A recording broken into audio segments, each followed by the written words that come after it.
एक तो ये है कि आपने भी ये जो जिक्र किया है ये गालबन एक न्यूज़पेपर में खबर छपी, लेकिन इस वक्त जो मुल्की सूरत हाल है फिर एक दफा इंतजार की जानिब जा रही है और 24 नवंबर को पाकिस्तान तहरीक इंसाफ की जानिब से एहतजाज की कॉल दी गई है। तो क्या उस एहतजाज से निपटने के लिए जो पंजाब पुलिस है उसके पास अटक के एरिया में तमाम सामान मौजूद है?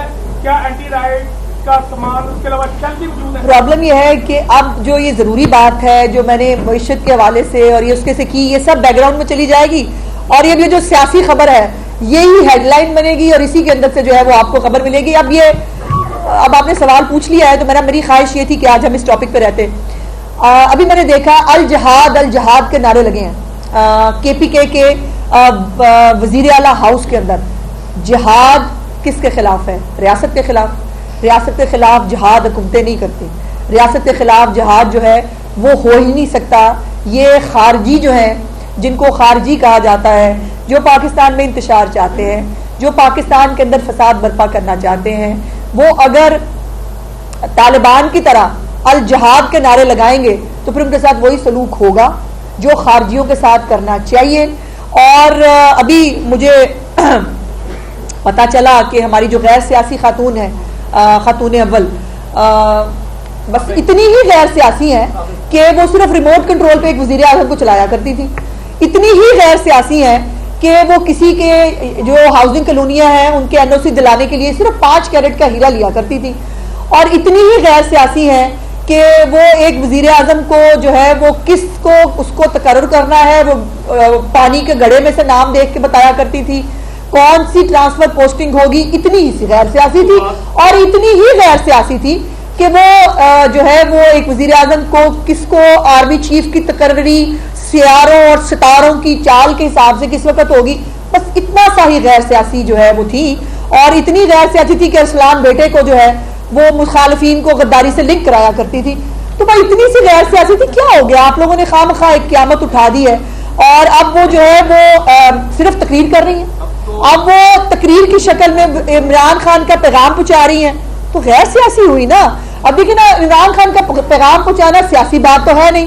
वो तो इमरान खान का पैगाम जो है वो तो कोई बहुत ही एक घर में बैठी हुई कोई गुफ्तगू है जो इमरान खान की पहुंचा रही है, सियासी बात तो उसमें है नहीं। और बाय द वे ये भी सियासी बात नहीं है कि आपको पार्टी से निकाल दिया जाएगा। बंदा पूछे मौसूफा के पास कौन सा इख्तियार है कि वो किसी को पार्टी से निकाल सके? तो ये मुझे अफसोस ये होता है कि भाई सियासत करनी है खुल के करो। ये पर्दों के पीछे छुप के हम सियासी नहीं है, वो सियासत में नहीं आ रही है। वो सियासत में आप आ चुकी हैं, सियासत में आप पहले भी थी जब आप वजीर आज़म को रिमोट कंट्रोल पे चला रही थी, आप तब भी सियासत में थी। सियासत दिल गुर्दे का काम है, खुल के करें, करना है तो। लेकिन ये पहले तय कर लें कि लीमा बाजी ने सियासत करनी है कि आपने करनी है, ये आपका घरेलू मामला है, इसमें मेरा ख्याल है मैं ना बोलूं तो बेहतर है। 5 लोगों का टारगेट किया गया है, बाकायदा कमेटी की जानिब से ये कहा गया है, हिदायत दी है कि अगर जो उस पर अमल नहीं करेगा उसको बाकायदा टिकट के लिए वो अप्लाई भी ना करे, उनको टिकट भी नहीं दिया जाएगा और मरो या मारो वाली डू और डाई वाली सिचुएशन पर लागू किया गया है। पंजाब हुकूमत की क्या हिकमत अमली है? क्या पंजाब हुकूमत ये सब कुछ होने देगी? देखिए, पंजाब तो मैंने पहले भी कहा था कि पंजाब लॉलेस प्रोविंस नहीं है। पंजाब को अपनी रिट इस्टेब्लिश करनी आती है, पहले भी करके दिखा चुके हैं, दोबारा भी करके दिखा देंगे ये बात। और मैंने जैसे कहा कि अगर रियासत के खिलाफ जिहाद का ऐलान किया जाएगा तो फिर जिहादियों के साथ, फसादियों के साथ जो होता है वो ही करेंगे। लेकिन मेरा सवाल एक ये है, बुशरा बीबी साहिबा अपने बच्चों को मरने मारने के लिए साथ लेके आएंगी? खुद आएंगी? अलीमा बाजी अपने बेटों को, जवान बेटे जो उनके जो है वो उनके जमानतों के लिए भागे फिर रहे थे, उन बेटों के साथ मौजूद होंगी? क्या बैरिस्टर गौहर अपनी फैमिली के साथ मरने मारने के लिए जो है पिशावर से चलेंगे? क्या अली अमीन गंडापुर, जिसको मरने का बहुत शौक है, जो बताऊंगा, घर वालों को बताने की क्या जरूरत है? जब आप दूसरों के बच्चे निकाल के ला रहे हैं, अपने बच्चों को लगाओ ना आगे, उनको साथ लेके आओ अपने मरने मारने के लिए। दूसरों के बच्चे मरने मारने के लिए क्यों लेके आएंगे आप? आपकी सारी लीडरशिप अपने खानदानों समेत, अपने बच्चों समेत मरने मारने के लिए फिर बाहर निकले। ये मुनाफिकत मत करें कि या सरकारी मुलाजिम जिनको 5-5, 10-10 हजार रुपया दे के आप लाते हैं, या वो आएंगे या वो बेचारे बच्चे जो ब्रेन वॉश है शायद, और उनको समझ में नहीं आ रही कि आप उनका इस्तेमाल कैसे कर रहे हैं, आप उनको छोड़ के भाग जाते हैं और उन बच्चों का वाली वारिस कोई नहीं होता। आज तक वो 9 मई के अंदर जो बच्चे इन्वॉल्व हैं, जो बच्चे जेलों में, कभी आज तक किसी ने उनके घर वालों से पूछा उनके साथ क्या हो रहा है? उनका वाली वारिस है कोई? तो मेहरबानी करें और सबसे पहले जिहाद का ऐलान करवाएं कासिम, सलमान और टेरियन के साथ। जो बुशरा बीबी टेरियन की उंगली पकड़े और औरतों के मार्च को जो है वो लीड करें, और इधर से कासिम और सलमान निकले। अली अमीन गंडापुर की एक साइड पे कासिम हो, एक साइड पे सलमान हो, पीछे कौम के बच्चे हो, और फिर लेके आए उनको मरने मारने के लिए, और जहाद और अल जहाद के नारे लगाते हुए आए। हमें क्या तरह से करें फिर? ये बताइएगा कि अभी आपने डायलिसिस की बात की है, तो गुज़श्ता रोज़ एक खबर चली नशर अस्पताल के हवाले से कि वहाँ एड्स के मरीजों में बहुत तेजी से इजाफा हो रहा है। ये बड़ा सीरियस इशू है। बिल्कुल, आज बल्कि चीफ मिनिस्टर साहिबा ने इसी एक खबर को भी जो है वो पॉइंट आउट किया मीटिंग के दौरान, और उनका बहुत डिस्प्लेयर था इस हवाले से।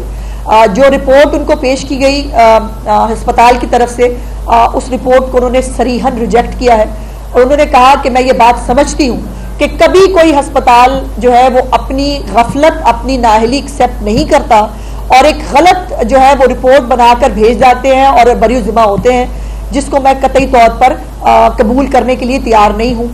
और इसीलिए ये डायलिसिस के पेशेंट्स जो है आखिरी सहमाई में फंड्स जो है वो कम होने शुरू होते हैं, उनमें से कईयों को रिफ्यूज़ल हो जाता है, कईयों के डायलिसिस टाइमली नहीं हो सकते। उसको आज मेक श्योर कराया चीफ मिनिस्टर साहिबा ने कि कतई तौर पर कोई डायलिसिस का पेशेंट जो है उसको रिफ्यूज़ल भी नहीं होगा, किसी डायलिसिस के पेशेंट का डायलिसिस लेट नहीं होगा, और तमाम तर जितने भी वो वहाँ पर बहुत कोई टेक्निकल बातें भी थी, पता नहीं कितने जो है वो इंजेक्शंस जो है वो लगाए जाते हैं, एक हफ्ते में एक इंजेक्शन होता है, कई दफ़ा जो है वो पेशेंट्स की जो डिजीज़ है उसकी सिविरिटी के हवाले से इंजेक्शंस में इजाफा भी होता है। इसीलिए 7-7.5 जो है वो लाख रुपए का खर्चा पहले एक पेशेंट पे आ रहा था, जिसको चीफ मिनिस्टर साहिबा ने 1 मिलियन तक कर दिया है। उसके अंदर उसके टेस्ट भी शामिल होंगे, उसके अंदर अगर उसको किसी एडिशनल किसी दवाई की जरूरत होगी उसको वो भी साथ दी जाएगी, और एक कॉम्प्रिहेंसिव किस्म का डायलिसिस प्रोग्राम जो है वो चीफ मिनिस्टर साहिबा इस हवाले से जो है उन्होंने आज उसकी मंजूरी दी है।